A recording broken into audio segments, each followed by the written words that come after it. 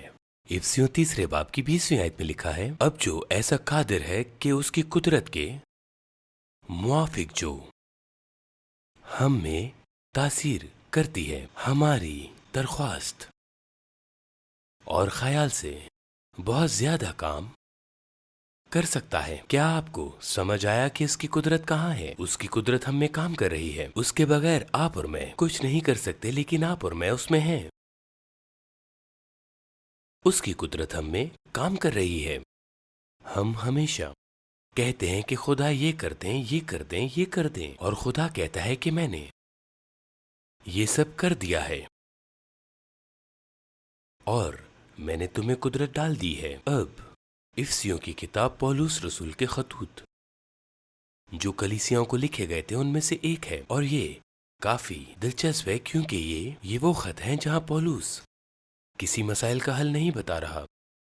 تقریباً ہر ایک خط میں کوئی نہ کوئی مسئلہ ہے اور پولس اس کا حل بتا رہا ہے۔ یہ خطوط ان کی حوصلہ افزائی کرتے ہیں اور ان کی ہدایت کرتے ہیں، لیکن افسیوں کی کتاب خاص طور پر پہلا، دوسرا اور تیسرا باب پہلے ہی چھٹکارے کا نقطۂ نظر سے لکھی گئی ہے۔ اب مثال کے طور پہ افسیوں پہلے باب میں پولس دعا کر رہا ہے۔ اب روح القدس اس دعا میں اسے تحریک دے رہا ہے، اور یہ دعا مسیحیوں کی طرف سے ہے، مسیحیوں کے لیے۔ واقعی یہ دعا ہزاروں سالوں کے لیے ہے، لیکن پولس کچھ مختلف طریقوں سے دعا کر رہا ہے۔ ہم میں سے اکثر لوگ دعا کرتے ہیں اور کہتے ہیں خدا ان کی مدد کرے، انہیں نجات دے، خدا انہیں اطمینان دے۔ افسیوں پہلے باب کی 16ویں آیت میں لکھا ہے کہ تمہاری بابت شکر کرنے سے باز نہیں آتا، اور اپنی دعاؤں میں تمہیں یاد کیا کرتا ہوں کہ ہمارے خداوند یسوع مسیح کا خدا جو جلال کا باپ ہے تمہیں اپنی پہچان میں حکمت اور مکاشفہ کی روح بخشے۔ آپ مسیح میں کون ہے؟ وہ چاہتا ہے کہ آپ پر مکاشفہ ظاہر ہو۔ آیت کا اگلا حصہ، تاکہ تم کو معلوم ہو کہ اس کے بلانے سے کیسی کچھ امید ہے۔ ماضی کا زمانہ یہ پہلے سے ہی ہے، یہ کچھ ایسا نہیں ہے جو ہونے والا ہے، بلکہ یہ ہو چکا ہے۔ اور اس کی میراث کے جلال کی دولت مقدسوں میں کیسی کچھ ہے، یہ نہیں کہ خدا کیا کرنے والا ہے، بلکہ جو اس نے پہلے ہی آپ کے ساتھ کیا ہے۔ اور مسیح میں آپ کی میراث کیا ہے؟ کلسیوں میں یہ کہتا ہے کہ خدا نے آپ کو روشنی میں مقدسوں کی میراث میں سے آپ کے حصے کے لیے لائق قرار دیا۔ آپ لائق قرار نہیں ہوں گے، بلکہ آپ اس کی دولت میں لائق قرار ہیں۔ یہ نہیں کہ آپ جنت میں جائیں گے تو جو ہونے والا ہے، کیونکہ زیادہ تر مسیحی سوچتے ہیں کہ جب میں جنت میں جاؤں گا تو مجھے فتح حاصل ہوگی، اور آپ کو حاصل ہوگی، لیکن آپ جانتے ہیں کہ جب آپ جنت میں پہنچیں گے تو آپ کو اس سے زیادہ فتح حاصل نہیں ہوگی جتنی ابھی آپ کو حاصل ہے۔ جب آپ جنت میں پہنچیں گے تو آپ اتنے زیادہ راست باز نہیں ہوں گے جتنے ابھی ہیں۔ افسیوں پہلے باب میں اسی آیت کو جاری رکھتے ہوئے آگے لکھا ہے کہ اور ہم ایمان لانے والوں کے لیے اس کی بڑی قدرت کیا ہی بے حد ہے۔ دوسرا ترجمہ کہتا ہے ہم میں اور ہمارے ذریعے جو ایمان لائے ہیں اس کی بڑی قوت کی تاثیر کے مواقف جو اس نے مسیح میں کی، جب اسے مردوں میں سے جلا کر اپنی داہنی طرف آسمانی مقاموں پر بٹھایا، اور ہر طرح کی حکومت اور اختیار اور قدرت اور ریاست اور ہر ایک نام سے بہت بلند کیا، جو نہ صرف اس جہان میں بلکہ آنے والے جہان میں بھی لیا جائے گا۔ اب دوسرا پطرس پہلا باب اور اس کی دوسری آیت، خدا اور ہمارے خداوند یسوع مسیح کی پہچان کے سبب سے فضل اور اطمینان تمہیں زیادہ ہوتا رہے، کیونکہ اس کی الہی قدرت نے وہ سب چیزیں جو زندگی اور دینداری سے متعلق ہیں ہمیں اس کی پہچان کے وسیلہ سے ہمیں عنایت کی، جس نے ہم کو اپنے خاص جلال اور نیکی کے ذریعے سے بلایا۔ اب غور کریں کہ یہ کہتا ہے کہ یہ دیا گیا ہے۔ یہ وہ کام نہیں ہے جو خدا کسی دن کرنے والا ہے، بلکہ یہ وہ کام ہے جو خدا پہلے ہی کر چکا ہے، اور اس نے آپ کو وہ سب کچھ دیا جس کی آپ کو آپ کی زندگی میں، آپ کی فطری زندگی اور دینداری، آپ کی روحانی زندگی میں ضرورت ہے۔ یہ مکمل ہونے والا نہیں ہے، بلکہ یہ پہلے ہی ہو چکا ہے۔ اب یہ نجات کے بارے میں سچ ہے۔ جب آپ بچ گئے، جب میں بچ گیا، تو خدا کو کچھ اور کرنے کی ضرورت نہیں ہے۔ ہمیں ایمان سے وہی کچھ حاصل کرنے کی ضرورت تھی جو پہلے ہی ہو چکا تھا۔ اب یہ کہتا ہے کہ یہ ان تمام چیزوں کے بارے میں سچ ہے جو زندگی اور دینداری سے متعلق ہیں۔ آپ کو نجات حاصل کرنے کے لیے خدا سے مزید کچھ کروانے کی ضرورت نہیں ہے. آپ کو امن حاصل کرنے کے لیے، شفا حاصل کرنے کے لیے خدا سے کچھ اور کروانے کی ضرورت نہیں ہے. بائبل یہ کہتی ہے کہ اس کے مار کھانے سے ہم شفا پائے. خدا کی نظر میں یہ سب کچھ ادا کر چکا ہے اور پہلے ہی ہو چکا ہے، اور ہم سوچتے ہیں کہ خدا کو کچھ مزید کرنے کی ضرورت ہے. لیکن ہمیں کیا کرنے کی ضرورت ہے؟ اعمال 16 باب اس کی 16ویں آیت میں لکھا ہے، جب ہم دعا کرنے کی جگہ جا رہے تھے تو ایسا ہوا کہ ہمیں ایک لونڈی ملی جس میں غیب دان روح تھی. وہ غیب گوئی سے اپنے مالکوں کے لیے بہت کچھ کماتی تھی. میں بتانا چاہتا ہوں بدروئیں حقیقی ہیں، اور بائبل کہتی ہے کہ وہ غیب دان روح میں مبتلا تھی. یونانی کہتے ہیں ایک اجگر کی روح. اب ہم سب جانتے ہیں کہ اجگر کیا کرتا ہے. یہ آپ کو اپنے گرد لپیٹ لیتا ہے اور آپ کو کچل دیتا ہے. اور شیطان بھی یہی کرتا ہے. جب آپ شیطان کو کھلا دروازہ دیں گے تو وہ یہی کرے گا اور اندر آنے کی کوشش کرے گا اور خود کو آپ کے گرد لپیٹ کر آپ کو کچل دے گا. وہ مارنے، چوری کرنے اور تباہ کرنے آتا ہے. آیت کو جاری رکھتے ہیں، اور وہ غیب گوئی سے اپنے مالکوں کے لیے بہت کچھ کماتی تھی. اور وہ پولس کے اور ہمارے پیچھے آ کر چلانے لگی کہ یہ آدمی خدا تعالیٰ کے بندے ہیں جو تمہیں نجات کی راہ بتاتے ہیں. وہ بہت دنوں تک ایسا ہی کرتی رہی. آخر پولس سخت رنجیدہ ہوا اور پھر کر اس روح سے کہا کہ میں تجھے یسوع مسیح کے نام سے حکم دیتا ہوں کہ اس میں سے نکل جا. آپ کے پاس بھی وہی اختیار ہے کہ آپ یسوع کے نام سے یہ سب کر سکتے ہیں. بائبل فلپیوں میں کہتی ہے کہ اسی واسطے ہی خدا نے اسے بہت سر بلند کیا اور اسے وہ نام بخشا جو سب ناموں میں اعلیٰ ہے، تاکہ یسوع کے نام پر ہر ایک گھٹنا جھکے. پھر اعمال 19 باب کی 13ویں آیت میں لکھا ہے، مگر بعض یہودیوں نے جو جھاڑ پھونک کرتے پھرتے تھے یہ اختیار کیا کہ جن میں بری روحیں ہوں ان پر خداوند یسوع کا نام یہ کہہ کر پھونکے کہ جس یسوع کی پولس منادی کرتا ہے میں تم کو اسی کی قسم دیتا ہوں. اور سیکوا یہودی سردار کاہن کے 7 بیٹے ایسا کیا کرتے تھے. بری روح نے جواب میں ان سے کہا کہ یسوع کو تو میں جانتی ہوں اور پولس سے بھی واقف ہوں، مگر تم کون ہو؟ کیا آپ جانتے ہیں جینی اور میرا ایک سرپرست ہے، وہ 100 سال کا ہے، رین میئر، اور وہ میکسیکو میں رہتا ہے. وہ ایک واز کی تبلیغ کرتا تھا جس کا نام تھا کیا آپ نے جہنم میں سرخیاں بنائی ہیں. ہم اعمال 19 باب کی آیت کو جاری رکھتے ہیں. تو بدرو نے کہا کہ یسوع کو تو میں جانتی ہوں اور پولس سے بھی واقف ہوں، مگر تم کون ہو؟ اور وہ شخص جس پر بری روح تھی کود کر ان پر جا پڑا اور دونوں پر غالب آ کر ایسی زیادتی کی کہ وہ ننگے اور زخمی ہو کر اس گھر سے نکل بھاگے. یہ یہاں پہلے ننگے لوگ ہیں. شیطان نے انہیں مارا پیٹا اور ان کے کپڑے پھاڑے کیونکہ ان کا اس نام پر ایمان نہیں تھا. یسوع کو آپ کو چھڑانے کے لیے اسے خون اور گوشت سے بنے جسم میں آنا پڑا، بالکل ویسا جسم جیسا آپ کے اور میرے پاس ہے. جو یسوع نے آپ کے لیے کیا وہ آپ تب حاصل کر سکتے ہیں جب تک آپ گوشت اور خون کے جسم میں ہیں. کسی دن آپ مر جائیں گے، آپ کا جسم مر جائے گا اور حقیقی آپ باہر نکل جائیں گے، اور اس وقت آپ گوشت اور خون کے جسم میں نہیں ہوں گے، اور اس وقت کوئی بھی مذاکرات نہیں ہوں گے. آپ جانتے ہیں میں نے لوگوں سے بات کی ہے، وہ کہتے ہیں کہ جب میں مر جاؤں گا تو میں خدا سے کہوں گا کہ مجھے افسوس ہے اور اب میں سمجھ گیا ہوں اور اب میں بدل جاؤں گا. لیکن بائبل کہتی ہے اگر درخت جنوب کی طرف یا شمال کی طرف گرے تو جہاں درخت گرتا ہے وہیں پڑا رہتا ہے. آپ پر مہر لگ جاتی ہے.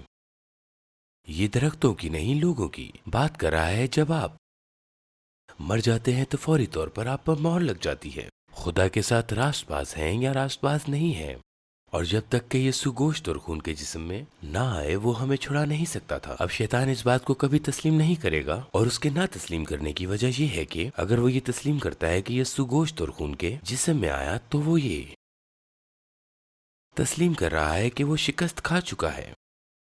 کتنوں نے کتاب کو آخر تک پڑھا ہے؟ اس کے پاس موقع نہیں ہے، اس کے پاس بالکل بھی موقع نہیں ہے. آج ہمارے ساتھ رہنے کے لیے آپ کا شکریہ ادا کرنا چاہتا ہوں، لیکن اختتام کرنے سے پہلے میں آپ سے ایک سوال پوچھنا چاہتا ہوں.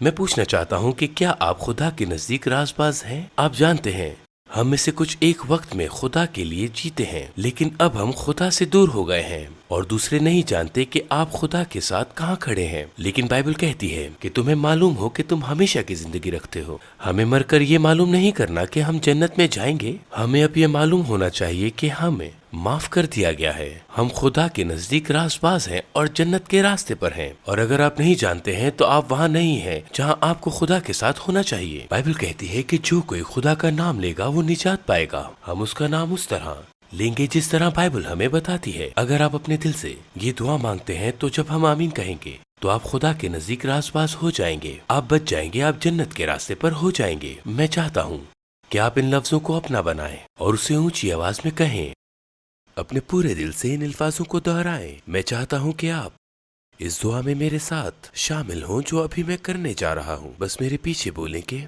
اے خدا، میرا ایمان ہے کہ یسوع صلیب پر میرے لیے مر گیا، میرا ایمان ہے کہ اس کے خون نے میرے گناہوں کی قیمت ادا کی ہے، اور میرا ایمان ہے کہ وہ دوبارہ جی اٹھا۔ میں اسے اپنا سارا دل اور اپنی ساری جان دیتا ہوں۔ میں اپنے پاس کچھ بھی نہیں رکھتا۔ یسوع میرا بادشاہ ہے، میرا رب ہے، اور میں ہر روز اس کے لیے جیوں گا۔ میں آپ کا شکریہ ادا کرتا ہوں کہ آپ نے میری دعا سنی کہ مجھے معاف کر دیا گیا، اور اب سے میں آپ کے خاندان کا حصہ ہوں، یسوع کے نام میں، آمین۔ اگر ابھی آپ نے اپنے دل سے یہ دعا مانگی ہے تو آپ خدا کے نزدیک راز باز ہیں۔ میں نے ایک کتاب لکھی ہے جو روحانی طور پر آپ کے بڑھتے رہنے میں مدد کرے گی، اور میں یہ کتاب آپ کو مفت دینا چاہتا ہوں۔ تمام معلومات آپ کی اسکرین پر موجود ہیں۔ آپ اس کتاب کو ڈاؤن لوڈ بھی کر سکتے ہیں، یا اگر آپ کو ہارڈ کاپی کی ضرورت ہے تو ہم سے رابطہ کریں، ہم آپ کو اس کی ہارڈ کاپی فراہم کریں گے۔ آپ کا دن اچھا گزرے، خداوند آپ کو برکت دے۔ اگر آپ نے ابھی وہ دعا پادری ڈرائن کے ساتھ مانگی ہے تو آپ نے اپنی زندگی کا ایک بہترین فیصلہ کیا ہے، اور ہم آپ کے لیے بہت پرجوش ہیں۔ جیسا کہ پادری نے کہا کہ ہم آپ ان کی کتاب آپ کی نئی زندگی کی مفت کاپی آپ کو بھیجنا پسند کرتے ہیں۔ walkingbyfaith.tv پر لاگ ان کریں اور بھیجی گئی ایک کاپی حاصل کریں، اور اسے فوری طور پر وہاں سے ڈاؤن لوڈ کریں یا اسے ہماری ایپ پر تلاش کریں۔ یہ بالکل مفت ہے اور آپ کے لیے ایک بہترین وسیلہ ہے۔ walking by faith آپ جیسے ناظرین کی مدد سے لوگوں کی زندگیوں کو بدل رہا ہے۔ اگر یہ وزارت آپ کے لیے ایک برکت کا ذریعہ بنی ہے تو آپ ہمارے ساتھ شراکت دار بننے پر غور کریں۔ آپ ہمیں ٹیکسٹ کر سکتے ہیں WBF gift 364881۔ آپ walkingbyfaith.tv/gift پر جائیں یا ہماری ایپ پر دیے گئے آئیکن پر کلک کریں۔ اگر آپ خدا کے کام کے لیے اپنا بیج بوتے ہیں تو ہو سکتا ہے وہ پیسہ آپ کے ہاتھ سے نکل جائے، لیکن اس سے آنے والی برکت ہمیشہ کے لیے آپ کے ساتھ رہیں گی۔ ہم آپ سے رابطے میں رہنا پسند کرتے ہیں۔ اسکرین پر دیے گئے QR کوڈ کو اسکین کر کے آپ ہماری خصوصی دعاؤں میں شریک ہو سکتے ہیں اور ہمیں اپنی دعاؤں کی درخواست بھیج سکتے ہیں۔ ہماری ٹیم آپ کے ساتھ مل کر دعا کرنے کے لیے بہت پرجوش ہے۔ آپ کا یہ ہفتہ بابرکت گزرے، خدا کی قدرت آپ میں کام کرے۔ تب تک کے لیے مجھے اجازت دیں، خداوند آپ کو برکت دے۔